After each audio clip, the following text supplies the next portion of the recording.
Alrighty, today we are with Dr. Brian Mitchell, who former professor at the University of Arkansas and is a historian who likes to study what he calls the hard histories.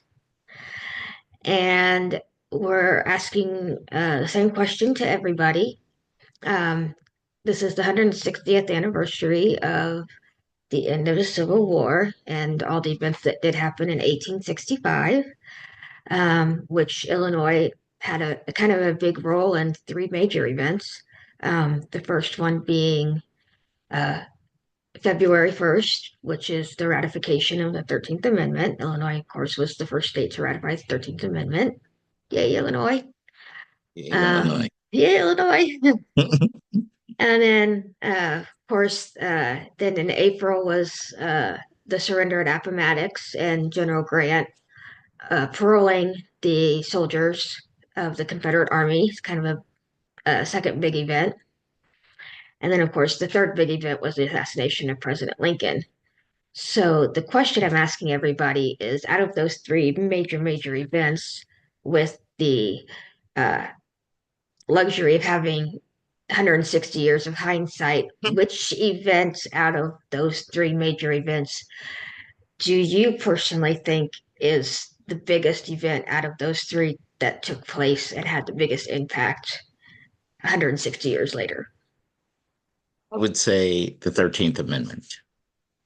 And the reason I would say the 13th Amendment is it emancipates um, all of the people that had been enslaved and sets a precedent in the nation that um, involuntary servitude will not be tolerated, except it has a loophole in it. And Mm-hmm. it's really, really important that when I do talk about the 13th Amendment, I do talk about that loophole of incarceration, that Mm-hmm.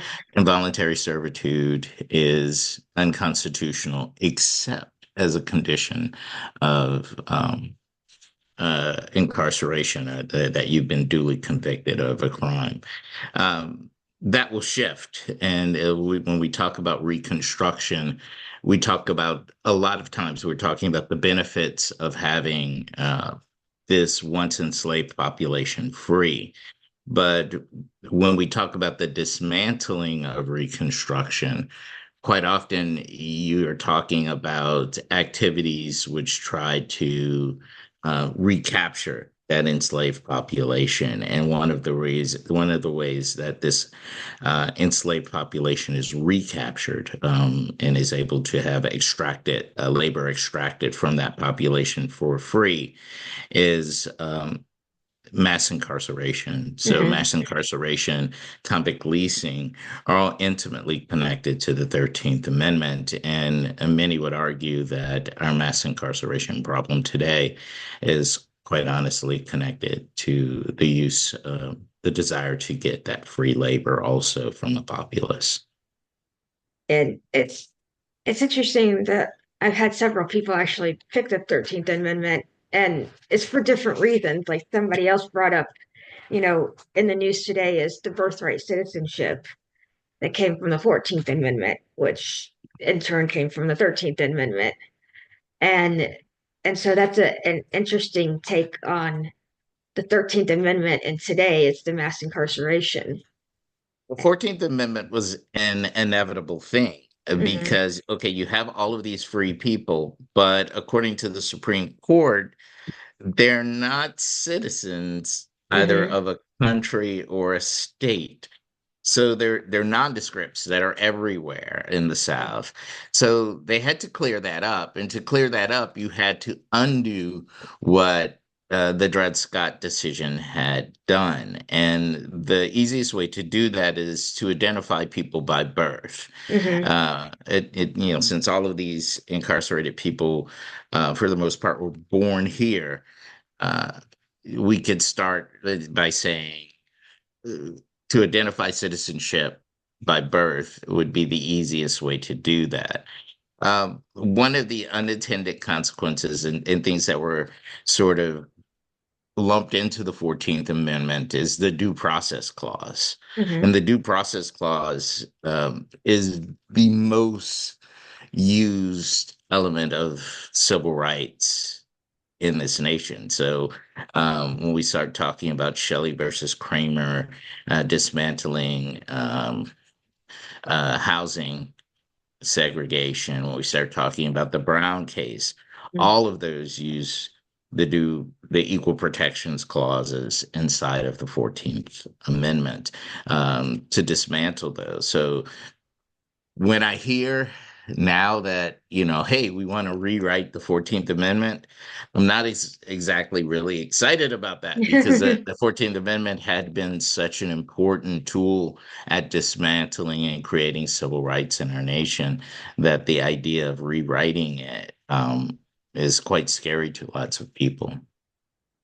So, in contrast with the other major events that happened in 1865, um, obviously the 13th Amendment really impacted in the short term as well, not just the long term, but the short term issues of, there's a mass population that is now gaining their freedom and we're ending slavery, but then you have the problems coming in of Reconstruction of, can they vote? Are they citizens? And it comes to the 14th and 15th Amendments. You know, how do the issues of Lincoln's assassination and paroling the Confederate Army, if those had gone a different way, and the big what if Lincoln hadn't been assassinated, what if Andrew Johnson had never been president, there's all the those types of things, you know, Um, do we let's think, explore a few of those what ifs. Let's yeah, just explore them so people can think a little bit about. And historians hate talking about the counterfactual because it didn't mm-hmm, happen, and it's in our minds mostly fiction. But let's talk about like the reality of some of these things. mm-hmm, Um, Lincoln had first envisioned the 13th Amendment, mm-hmm, and once the 13th Amendment becomes real, um, there were a number of problems that freedmen had. mm-hmm, First is they have no land. What they were agrarian tools. So how did they take care of themselves? mm-hmm, And since they had no experience and they were denied education, then how do they know what a fair wage is? mm-hmm, How do they negotiate contracts when they have no experience negotiating contracts or working for money? So those were all huge questions that the United States government had to tackle. And it also had to take on the position of protecting these people who really didn't know how to navigate free world. So the mm-hmm, Freedmen's Bureau was established to deal with the freedmen and to assist them in negotiating contracts mm-hmm, and receiving education. And that's really, really important. When we talk about Abraham Lincoln's assassination, we have to remember that he is replaced by Andrew Johnson. And Andrew mm-hmm, Johnson had been a slave owner, had been a vibrant part of the pro slavery movement in Tennessee, mm-hmm, and he was all for slavery existing and continuing. He was a huge proponent of the Black Codes, mm-hmm, which used that 13th Amendment for the very first time, that loophole that we discussed, to re enslave the recently emancipated. In mm-hmm. fact, entirely new violations of law were created. Vagrancy, loitering were Yeah. created. Excuses, to arrest people. Okay, where do you live? I don't have a home. I was just Mm-hmm. a slave yesterday. Well, guess what? You've broken the law. We can arrest you Exactly. and send you to a plantation to work. But most people don't know about other ways that which those southern states began capturing and re-enslaving people. And probably one of the ones that's most insidious and least talked about were apprenticeships. Hmm. Many southern states and counties and parishes use the idea of apprenticeship. And many children, because of the nature of slavery, were from divided families. So they had no parents around them. And they said, Hmm. well, we can't let these children go on their own and just wander around looking for their parents. We'll teach them the skill of farming by what? Re-enslaving them and putting Hmm. them on plantations and putting them to work. So when we talk about the assassination of Abraham Lincoln, I believe in the very counterfactual argument that if Lincoln had survived, if Lincoln had not been assassinated, that black codes wouldn't have come into place. That possibly they would have dealt with the loophole of incarceration a Hmm. little differently. Another thing you brought up Robert E. Lee in the Appomattox surrender and the decision not to be very punitive on the Confederate soldiers. In fact, even the Confederate officers, most of Hmm. them were allowed to go largely free after the war. The thing that's very interesting about that discussion is, that was something Lincoln wanted. He was like, look, Hmm.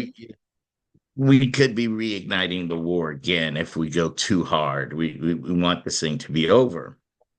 But by going soft the way they did, a lot of people went back home and still were ready to re-engage. Hmm. So when hate groups start, when they begin organizing for the 14th Amendment, hate groups begin to spring up all over the place. And one of the places that they spring up really, really early is Tennessee. Why Tennessee? Well, that was the home of Andrew Jackson. Hmm. Andrew Jackson allowed Tennessee not to be reconstructed like the other Confederate states. Hmm. So it became a springboard for terrorist activity. So this domestic terrorist activity. The Klan emerges Hmm. um, in Louisiana, just south.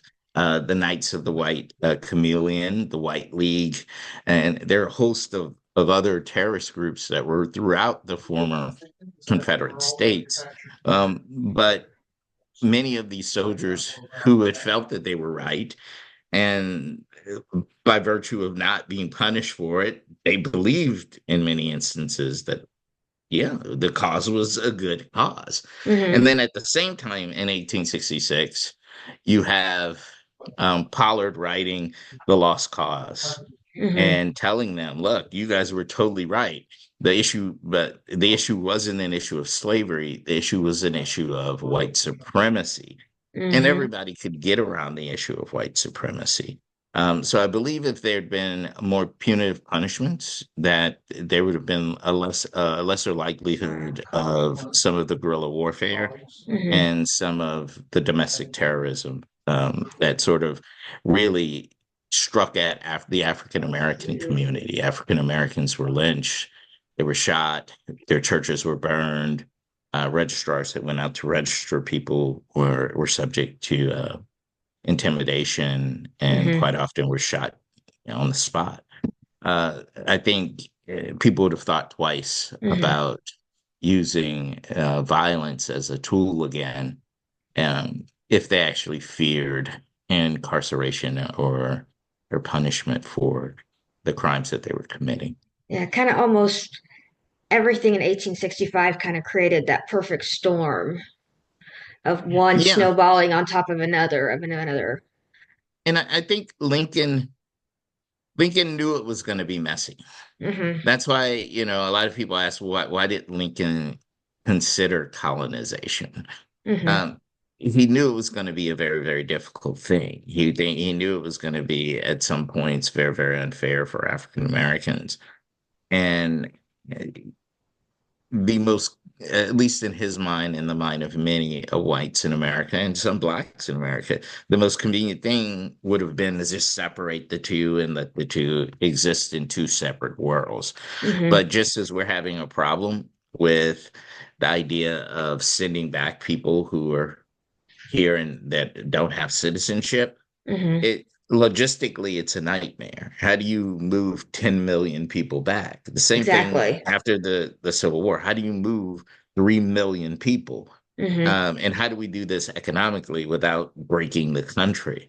And what do we owe them? If we had colonized, we can't just drop them off. Or, Exactly. Yeah, just take them back and drop them we off. can't just say bye. So those were all really, really difficult questions. And then when they did the Al-Davash experiment, Cow Island experiment, Hmm. it proved how difficult it was going to be. They couldn't move 500 people and relocate them. So the idea of moving 3 million Hmm. was going to be impossible. So they settled themselves on this notion, this very uncomfortable notion of blacks being included as citizens of the United States alongside a population that had previously owned and subjected them to horrific treatment.